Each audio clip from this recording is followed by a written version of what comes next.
తన గురించి సోషల్ మీడియాలో వస్తున్న వార్తలపై టీమిండియా యువ క్రికెటర్ సర్ఫరాజ్ ఖాన్ తండ్రి నౌషద్ ఖాన్ స్పందించాడు. తన పేరిట నకిలీ ఖాతాలు తెరిచి కొంతమంది దుష్ప్రచారం చేస్తున్నారని మండిపడ్డారు.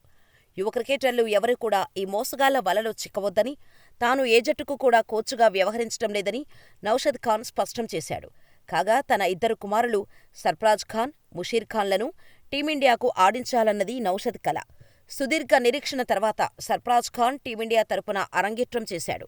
ఇంగ్లాండ్తో టెస్టు సిరీస్ సందర్భంగా రాజ్కోట్లో టీమిండియా క్యాప్ అందుకున్నాడు. ఆ సమయంలో నౌషద్ ఖాన్ కూడా కొడుకు పక్కనే ఉండి కన్నీళ్లు పెట్టుకున్న దృశ్యాలు అభిమానుల మనస్సును మెలిపెట్టాయి. ఈ క్రమంలో సర్ఫరాజ్తో పాటు నౌషద్ ఖాన్ పేరు కూడా నెట్టింట మారుమోగింది.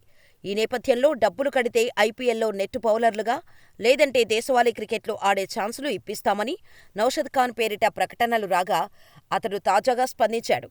ఈ మేరకు నా పేరు మీద ఫేస్బుక్, ఇన్స్టాగ్రామ్లో అనేక మంది నకిలీ ఖాతాలు సృష్టించి ఐపీఎల్ నెట్ బౌలర్లుగా, రాష్ట్రస్థాయి క్రికెటర్లుగా అకాడమీ సెలక్షన్ విషయంలో సాయం చేస్తామంటూ డబ్బు అడుగుతున్నారు.